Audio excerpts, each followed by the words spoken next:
Season 5 of You was a 2-year wait for us. In fact, it was longer, because from the moment that the show began, we started wondering how Joe Goldberg would meet his demise and if he'd get away with all of the killings that he committed. Endings tend to go one of two ways with TV series. They either go out on the highest of highs, or they sink all the way to the depths of forgettability. Whether we like it or not, an ending can often define how a show is remembered, and sadly, with the finale of You being the lowest rated episode of the entire series, I don't think the show's going to be remembered in the way that it probably deserves to be. There were definitely issues with the final episode, and I did do a video on why I feel it failed, but now, like what I did with the likes of The Umbrella Academy, which was one of Netflix's most recent shows that ended poorly, I thought I'd have a crack at rewriting the ending of You. So let's get into it. Here is how You Season 5 should have ended. Just to let you know, this video will contain spoilers.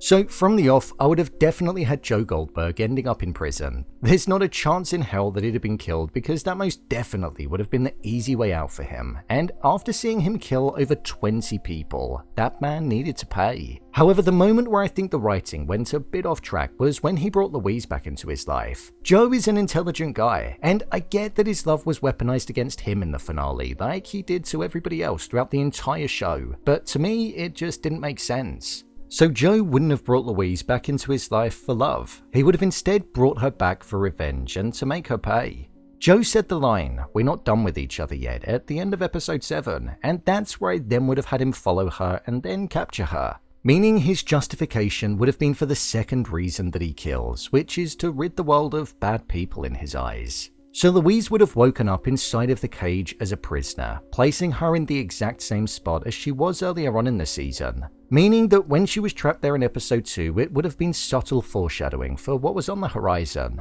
It was mentioned by Louise how the cage could often expose somebody and make them feel this sense of vulnerability like they never have before. And in this instance, I think we would see Louise using that against Joe. Joe's prone to becoming emotional and getting carried away when on the outside of the cage. So that wouldn't be out of character. As the both of them would be speaking, Joe would be getting more and more irate about why she wanted to catch him and why she played him, and also how he loved her and fell for it. I'd also imagine in this scenario we'd hear one final time about Joe's sense of abandonment from his mother, which would then connect to a major plot point that I'll be writing about later on down the line. Whilst this is going on, Joe would have placed the keys in the compartment at the entrance to taunt Louise with the idea of freedom, but within his mind that would never actually be happening. Whilst Joe would be down there with Louise, Kate would have gone through the process of getting Nadia out of jail, so that story would be coinciding with all of it still.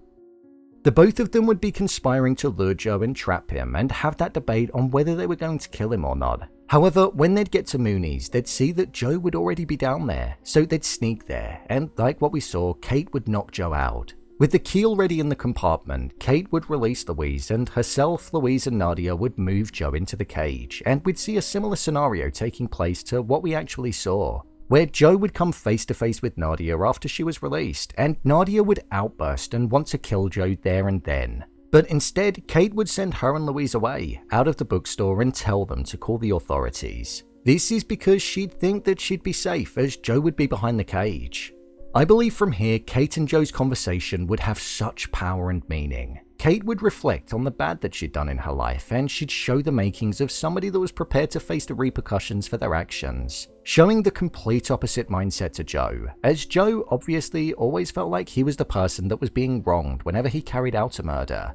She'd also tell Joe how his son Henry, the person that he loved most in the world, would despise him forever when everything that he did would eventually be revealed, ultimately making Henry feel the same way towards Joe as Joe did towards his own father, showing that Joe had become the very person that he never wanted to be.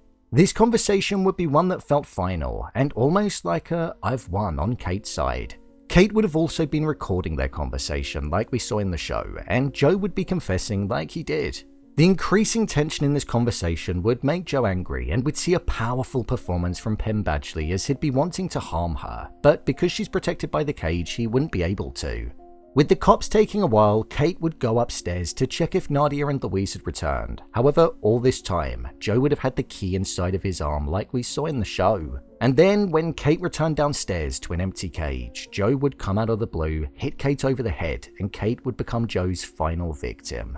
Kate didn't deserve to get away with all of her crimes. Yes, she had a sense of remorse, but that wasn't enough. She was never going to jail. So it would have felt appropriate for her to not make it out of the season.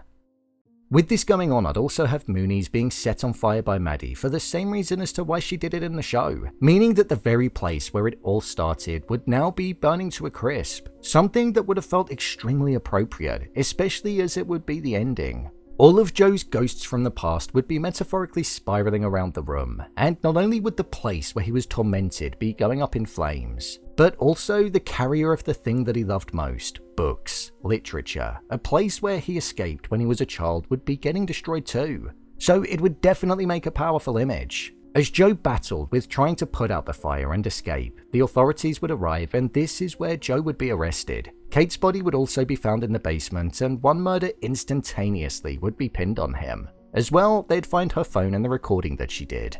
This would allow Louise and Nadia to still be the people that survived Joe Goldberg and the ones that put him away without it dominating the entire final episode. From here, we'd get a part of the season that we never truly got to see, the trial of Joe Goldberg.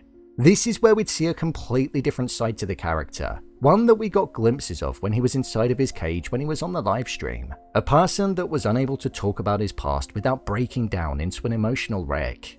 The glamour would be gone, the charm would be non-existent, and we'd see a dead behind the eyes version of the character, one that we'd never bore witness to, exposing Joe Goldberg for who he truly was, this evil serial killer that had severe problems.